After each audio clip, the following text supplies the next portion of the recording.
네, 안녕하세요. 조선업 담당하고 있는 박무현입니다. 반갑습니다. 2021년도 하반기 조선업 전망에 대해서 간단하게 설명을 드리도록 하겠습니다. 그래서 작년도 연말에 있었던 2021년도 전망 자료에서 큰 틀에서 변화는 없고요. 6개월 사이이기 때문에 조선업이 다른 기타의 내수 관련된 업종처럼 급격히 바뀔 만한 일은 6개월 사이에 많지가 않는 상황이어서 지난 하반기에서 봤던 시각과 지금 상반기 동안의 변화, 그리고 하반기에도 이어질 수 있는지 여기에 대한 것을 중점으로 설명을 하도록 하겠습니다. 그래서 일단 이 표지에 있는 그림을 보시면 일단은 탱커 선박이 되는데요. 선박이 실제 운항을 할 때 모습입니다. 화재가 발생돼서 연기가 나는 것이 아니고, 선박 연료가 지금까지는 벙커 CU라고 하는 크루드 오일, 원유를 정제했을 때 남는 가장 찌꺼기 중에 두 번째가 벙커 유가 되기 때문에, 당연히 좋지 않은 성분의 연료를 직접 연소를 시켜서 추진을 하게 되면 당연히 이제 부가적으로 공해 물질들이 많이 배출되는 모습을 볼 수가 있고요. 실제로 우리가 일반 사람들이 일상생활을 하면서 다른 대부분의 업종들은 직간접적으로 경험을 하게 되거든요. 자동차 자기가 다 타서 운전도 해본 경험도 있고, IT 제품들 다 집이나 휴대용으로 가지고 계시고, 항공기 타보신 분들 대부분이시죠. 그리고 내수 업종은 말할 것도 없고, 정유화학 분야도 길거리 가다 보면은 주유소들이 굉장히 많이 있습니다. 유가 정보 우리가 매일매일 확인할 수 있는 그러한 상황인데, 실제로 이 조선업과 이 해운산업은 우리가 배를 본 적이 없어요. 실제로 우리가 살아가면서 바닷가에서 살아보지 않은 대부분의 분들이 선박을 볼 리는 많지가 않고, 그리고 이제 바닷가에서 생활을 하셨다 하더라도 보통은 선박이 항구에 정박해 있는 배들을 보기 때문에 추진하는 모습을 실제로 보는 사례는 별로 없는 것으로 볼 수가 있습니다. 그래서 실제로 조선소와 해운산업 담당자들 그 안에서도 또 이제 선박 운항과 관련된 분들만 또 아는 사안이기 때문에, 그래서 이러한 사진이 굉장히 희귀하게 보일 수 있겠지만 실제로 모든 선박들이 이런 식으로 추진을 하고 있고요. 그리고 국제연합에서 나오는 리포트 같은 것도 찾아보게 되면은 지구 사진, 위성 사진을 가지고서 이제 선박이 운항하는 그 노선의 시커먼 연기가 나타나는 그런 위성 사진들도 국제연합 같은 국제기구에서 상당히 많이 인용을 하고 있고, 최근 들어서 더 강조가 되고 있는 국제사회의 기후변화에 상당히 많이 인용되는 그런 사진인 것으로 볼 수가 있습니다. 그래서 우리가 언론 자료를 통해서 이제 해외에서 선진국에서 기후변화, 탄소 배출, 이러한 것들 얘기가 굉장히 많이 나오는데, 가장 근원적인 오염물질의 배출은 선박인 것으로 얘기를 할 수가 있습니다. 그래서 그런 측면에서 이 선박에 대한 교체 수요가 점점 늘어날 수밖에 없다라고 얘기를 할 수 있고, 조선소들의 잔량 자체가 증가가 되고 있는 상황이기 때문에 아마 올해 하반기, 내년으로 갔을 때 조선업에 대한 포인트는 선가가 이제 크게 올라갈 것이다라는 것에 좀 주안점을 두면서 우리가 조선업을 바라볼 필요가 있다라고 정리하고 몇 가지 시작을 해보도록 하겠습니다.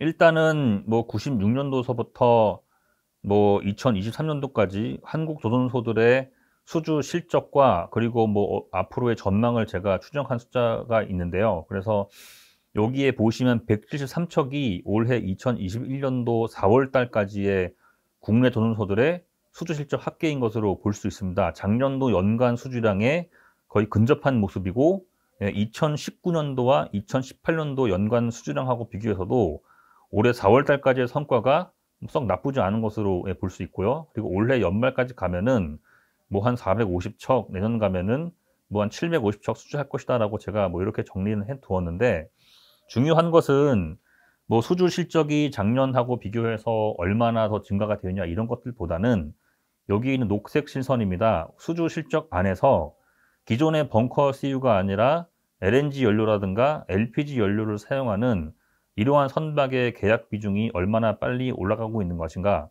이것을 가지고서 판단하는 것이 매우 중요한 것으로 얘기를 할 수가 있어요. 그래서 실제로 2017, 18, 19년도로 가면서 수주 실적 안에서 LNG 추진 선박의 계약 비중이 올라가는 모습을 보여왔고, 올해 4월까지의 국내 조선소들의 수주 실적이 사실상 거의 대부분이 LNG 연료라든가 LPG 연료를 사용하는 선박인 것으로 그렇게 집계가 되고 있습니다. 그래서 당연히 올해 하반기의 수주 실적도 그런 모습에서 크게 변화가 없을 것으로 생각되기 때문에, 일단 올해 전망치에서 제가 한 90% 정도 될 것으로 이렇게 전망을 해 두었는데, 아마 그렇게 될 것으로 보여져요. 그래서 뭐 과연 올해 수주 실적이 450척이냐, 뭐 500척 넘어가는 거냐, 300개밖에 안 했냐, 이걸 가지고 얘기하는 거는 별 의미가 없고, 수주 실적 안에서 이 녹색 실산 비중이 얼마나 빨리 올라가는 것인가, 이것을 가지고서 우리가 조선업을 바라보는 것이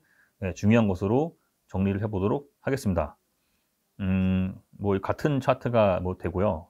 뭐 세 번째 차트를 보시면 지금 조선소들의 수주 실적이 이런 식으로 달라지고 있고, 그 이유는 아무래도 이 해운업을 둘러싼 여러 가지 규제라든가 뭐 국제사회가 강조하고 있는 뭐 기후변화, 이런 것들 때문에 선박에서의 변화가 심하게 나오고 있는 중이고, 그 변화의 중심에는 특히 유럽에 있는 해외 메이저 선사들이 그런 선박 발주를 늘리고 있다는 것으로 정리를 해볼 수가 있습니다. 그러니까 기존의 벙커스유를 사용하는 중고 선박들이 점점 퇴출되는 뭐 그런 상황에서 그 선박들을 대체하기 위한 LNG 추진선, LPG 추진 선박 발주가 나오는 중이고, 당연히 발주를 하는 유럽계 메이저 선사들은 자기들이 발주하는 선박이 자기가 원하는 날짜에 자기가 원하는 기술 사양으로 인도를 받는 것을 기대하고 발주를 주는 그런 행태를 당연히 보이게 되겠죠. 그런 식으로 선박의 발주 시황이 달라졌기 때문에 조선업에 대한 경쟁자가 보통 한국, 중국, 일본으로 얘기를 하고 있습니다. 이러한 경쟁 구도에서 이 차트를 보시면 일본 조선소들, 이 회색이 일본 조선소들의 수주 잔고가 돼요. 잔고는 2016년도를 시작으로 계속된 감소되는 모습을 보이고 있습니다. 왜냐하면 유럽에 있는 메이저 선사들이 일본에다가는 주문을 주기가 어려운 뭐 그런 상황인 것으로 볼 수 있고, 일본은 이 조선 대국이 아니라 해운 대국이거든요. NIK라든가 MOL과 같은 대형 선사들을 보유하고 있는 해운 대국이기 때문에 당연히 이런 해운 상황의 해운 산업의 변화를 누구보다 잘 아는 것이 일본이라고 말을 할 수가 있습니다. 그런데 이러한 달라지는 기술 사양에 적용되는 선박들을 일본에 발주를 주지 않고 있기 때문에 일본 조선소들의 잔량이 줄어드는 모습을 보이고 있고요. 반면에 한국 조선소들은 올해 들어서 잔고가 좀 올라가는 폭이 약간 높아지는 모습을 보였고, 중국도 상대적으로 약간 잔량 자체가 높아지는 모습을 보이고는 있는데,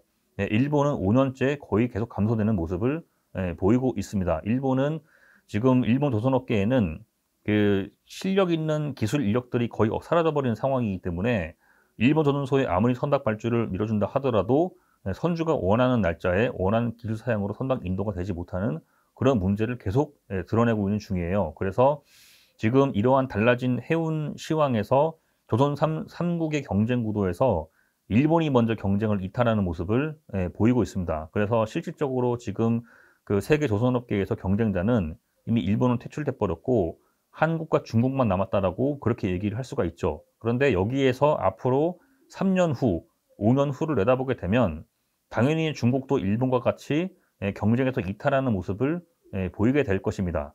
왜냐하면 중국이라고 해서 일본과 달리 실력 있는 설계 기술 인력들이 보유가 되어 있지 않는 뭐 그런 상황이기 때문에 결국은 중국에서 인도가 된 선박들을 갖고 있는 해운 산업들과 한국에서 인도가 된 선박들을 보유하고 있는 선사들 간의 경쟁 구도가 달라지는 모습이 지금부터 더욱더 심화될 것이고, 그 서방 세계에서의 강조자가 되고 있는 기후변화, 탄소 배출, 이런 규제 강화들 때문에 이미 그 해외 주요 항만 항구에서는 오염물질을 많이 배출을 하든가 아니면은 기술 사양들이 많이 부족한 선박들에 대한 입항에 대한 그 규제가 굉장히 복잡해지는 그런 모습을 보이고 있습니다. 그래서 지금 5년 동안에는 일본이 먼저 경쟁에서 이탈하는 모습을 보이기 시작을 했고, 앞으로 3년에서 5년 후를 내다보게 되면 중국도 일본과 같은 모습으로 경쟁에서 이탈하는 모습을 보일 것이기 때문에 한국 조선소들만이 유일하게 수주 잔고가 계속 증가가 되고,